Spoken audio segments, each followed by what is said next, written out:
Assalamualaikum warahmatullahi wabarakatuh. Alhamdulillahirabbil alamin. Allahumma shalli wa sallim barik ala sayyidina Muhammad wa ala alihi washabihi ajma'in. Amma ba'du. Dimanapun dulurku berada, salam dari saya. Saya sedang berada di Surabaya, sedang bersama dengan dulur-dulur para aktivis penggerak pemberdaya umat. Saya sedang memberikan pelatihan di bidang resources rising atau di bidang penggalangan sumber daya.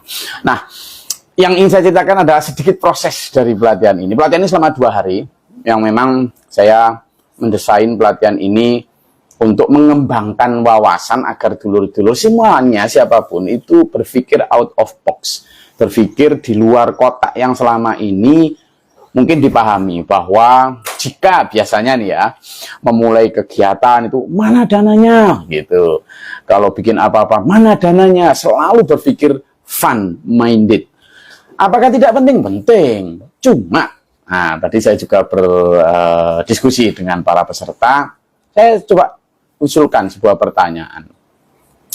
Ketika kita memulai sesuatu, memulai sebuah aktivitas, memulai sebuah program, memulai sebuah kegiatan, dimulai dari pertanyaan awal, dari mana dananya?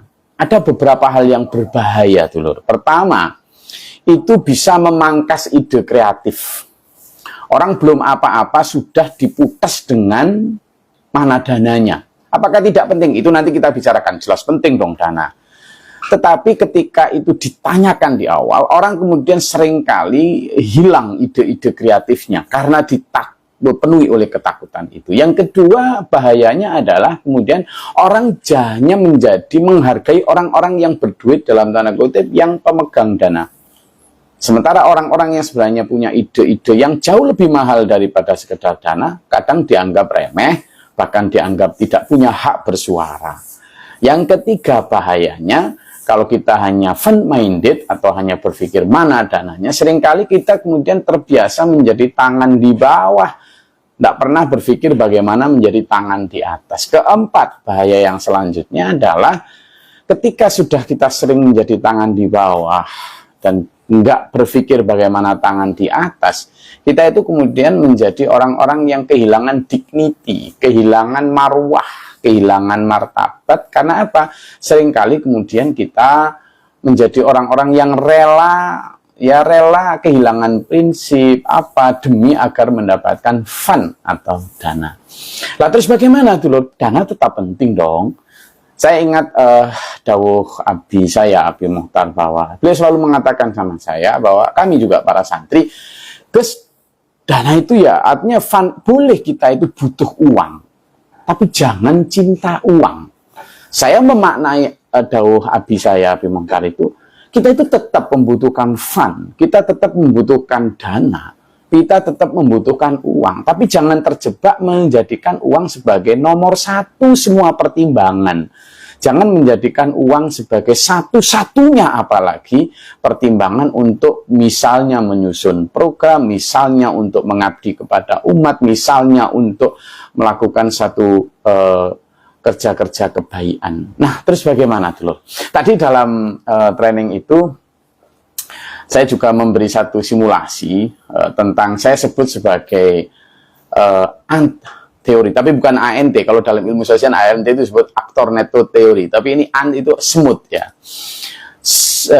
Teori semut saya bilang gitu. Jadi coba ya, dulu dimanapun, pemirsa dimanapun berada, coba ambil satu semut gitu kan, satu semut di tempat Anda masing-masing, lalu masukkan semut itu ke botol gitu ya. Kemudian semut itu zaman ke bandara, kemudian terbanglah entah ke Papua atau ke Aceh atau kemana yang jauh pokoknya dari tempat Anda. Kemudian taruh semut itu di sana, entah di tengah hutan, di kota atau dimanapun. Taruh semut itu yang awalnya dari desa Anda tadi. Taruh semut itu di situ, lalu coba lakukan dialog imajinatif. Coba ngobrol dengan semut itu. Kira-kira semut itu ketika Anda tanya, "Hei semut, kamu takut nggak nyari makan di sini?" Kira-kira jawabnya apa? Saya yakin jawabnya tidak takut. Dengan cara apa kita melihat nggak takut? Dia begitu yakin, begitu keluar dari kota Anda, dia akan langsung nyari itu. Pertanyaan kedua, apakah dia diam, mengeluh, atau meratapi nasib kenapa dijauhkan dari tempat nyaman dia di tempat asalnya? Tidak. Dia tidak mengeluh, dia tidak bergerak, tidak diam, atau hanya sekedar meratapi nasib, atau sekedar menyalahkan orang yang bawa. Dia langsung bergerak. Dia langsung bergerak, dia langsung ikhtiar. Nah ini yang harus dijadikan. Dia tidak pernah bertanya, mana dananya? Tidak. Kenapa? Karena dia yakin tuh. Nah, dari cerita semut itu, masa sih semut yang mungkin volume otaknya tidak ada 1/1000 atau 1/100 dari volume otak kita sebagai manusia, di mana kita diciptakan sebagai insan kamil atau ahsani takwim. Lalu kemudian hanya karena ingin bergerak untuk kebaikan, lalu kita selalu mengeluh dan mempertanyakan dari mana dananya. Begitu. Masa sih kita kalah sama semut? Nah, itu pertanyaannya. Sehingga apa tuh, Lord? Kami selalu meyakini bahwa ya, uang itu penting, ya, dana itu penting, tetapi ada hal-hal yang jauh lebih penting dari semua itu. Kenapa? Karena ide-ide kreatif. Karena apa? Ghiroh atau semangat. Karena apa? Kepedulian atau sense of crisis. Karena apa? Kerjasama, teamwork, network. Itu juga hal-hal yang tidak kalah penting ketika kita mau melakukan kerja-kerja kebaikan. Sebagai contoh. Kalau misalnya nih, saya kasih analogi. Panglima Sudirman, ketika ada agresi kedua Belanda, di mana Belanda mencederai perjanjian dengan Indonesia, lalu dia melakukan dengan membonceng sekutu, lalu kemudian masuk ke Indonesia lagi. Saat itu, Panglima Sudirman dengan giroh perjuangannya, semangat jihad untuk mengusir penjajah, langsung memilih untuk mengambil metode gerilya langsung ke hutan. Padahal Panglima Sudirman saat itu sakit. Nah saat itu pengikut-pengikut setia Panglima Sudirman ketika diajak untuk program melawan Belanda itu, tadi itu yang tanya, dari mana dananya? Kenapa? Bukan karena tidak penting. Logistik untuk perang penting. Tapi yang lebih penting adalah, pertama, start, mulailah. Jangan banyak bertanya dulu. Yang kedua adalah lakukan itu dengan ikhtiar penuh bahwa nanti pasti itu ketika kita sudah terdesak oleh kita akan nyari kok. Seperti semut tadi. Ketika sudah berada di situ dia akan nyari itu. Itu adalah animal instinct. Itu adalah survival instinct setiap manusia. Maka biarkan ide kreatif itu muncul dulu, biarkan giroh dan semangat idealisme itu muncul dulu, tereksplorasi dulu, setelah itu baru kita bicara. Jadi pertanyaan tentang bagaimana atau dari mana dananya, itu tidak kok keliru, tapi salah di tempat waktu yang salah. Pertanyaan itu jangan ditanyakan di awal ketika kita hendak melakukan kebaikan, tapi mungkin di tengah setelah ide-ide bagaimana melakukan kebaikan itu muncul, baru kita berpikir itu. Lalu kemudian mencari, lalu kemudian ikhtiar. Semut tadi bukan berarti kemudian tidak perlu gula, tetapi dia selalu mencari apa yang bisa membuat dia hidup. Pertanyaan untuk semut adalah, apa coba yang paling penting biasanya yang disukai semut? Biasanya ada apa? Ada titik-titik, ada semut. Titik-titik apa? Maka ada gula, ada semut. Berarti yang paling disukai semut dianggap penting adalah gula. Sekarang pertanyaan saya, apakah semut tadi ketika di sana ada gula? Tidak ada. Tapi dia bisa hidup? Insya Allah bisa. Kenapa? Karena dia berpikir bahwa how to survive, bagaimana bisa bertahan hidup, itu tidak harus dengan gula. Sekarang saya tanya kepada masyarakat hedon kita ini ya, materialistis, apa yang paling penting dari kita? Jujur. Uang. Apakah kalau tidak ada uang kita tidak bisa hidup? Ya tentu sulit, karena sekarang semuanya membutuhkan uang. Jujur itu begitu. Tapi apakah itu satu-satunya? Nah, ini yang kemudian harus kita rubah, di mana kita tetap membutuhkan tapi jangan cinta. Itu akan membawa kita pada level kreativitas yang lebih baik, juga kepada level motivasi yang lebih baik, yang kalau dalam bahasa kita adalah ghirah untuk melakukan kebaikan.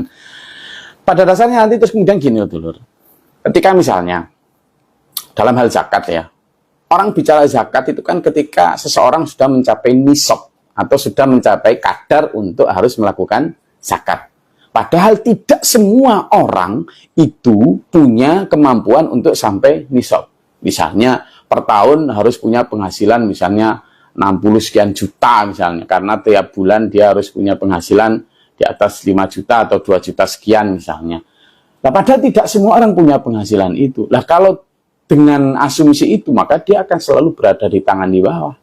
Kapan dia bisa tangan di atas? Padahal untuk tangan di atas tidak harus selalu menunggu dia bisa berzakat mal, berzakat profesi, tapi dia bisa menggunakan mekanisme sedekah, di mana sedekah ukurannya bukan nisab berapa kadar misalnya 85 gram emas atau apa, tetapi dia ukurannya iman.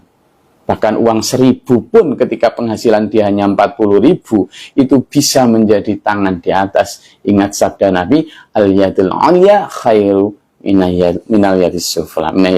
Jadi bagaimana tangan di atas itu, kata Nabi, lebih baik daripada tangan di bawah. Meningkatkan dignity, marwah, kehormatan orang yang dianggap tidak mampu, tapi ternyata mampu berderma. Ini karena mindsetnya dirubah. Bahwa untuk bisa berbuat kebaikan jangan bertanya itu dulu, tapi lakukan apa yang terbaik, bahwa kita sebut sebagai resources, bukan hanya fun. Maka dalam berkegiatan kita harus mampu mengkoneksikan resources, baik money maupun non-money. Artinya apa? Di dalam resources itu ada juga fun. Tapi di dalam fun tidak selalu ada resources. Artinya apa, dulur? Saya ingin akhiri statement kajian malam ini dengan begini. Allah berfirman dalam surat Al-Ikhlas itu kan jelas. A'udzubillahi minasyaitonirrajim. Bismillahirrahmanirrahim. Qul huwallahu ahad. Allahus somad. Ila akhir ayat.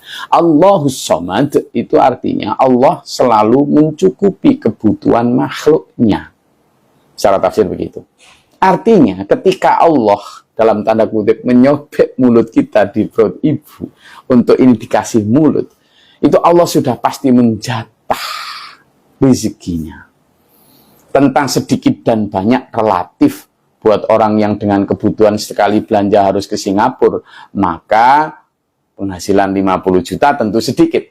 Tetapi buat orang yang kalau belanja cukup ke pasar tradisional, 50 juta adalah uang terkaya yang dia punya. Maka bagaimana? Rizki itu bukan hanya melulu tentang nominal atau tentang angka-angka di belakang digit, tapi rizki itu bisa berupa informasi, bisa berupa kesehatan, bisa berupa iman, bisa berupa support, bisa berupa jaringan teman dan lain sebagainya. Maka ada Gus Naim itu ngajak saya, Gus, kenapa sih orang nggak brother rising? Kenapa orang nggak mencoba untuk melakukan mencari saudara sebanyak-banyaknya? Betul, tadi kembali ke Panglima Sudirman, seandainya anak buah Panglima Sudirman tadi ketika diajak bergerilya lalu mengatakan kepada Panglima Sudirman, dari mana Pak Dirman dananya, kira-kira kita sekarang merdeka? Nah, gitu loh.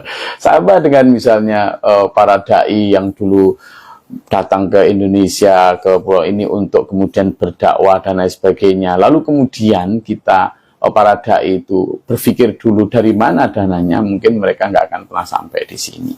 Dan seterusnya, perjuangan orang-orang terdahulu. Jadi itu yang ingin saya sampaikan, bahwa bukan berarti kemudian tidak penting, tetapi bukanlah yang terpenting.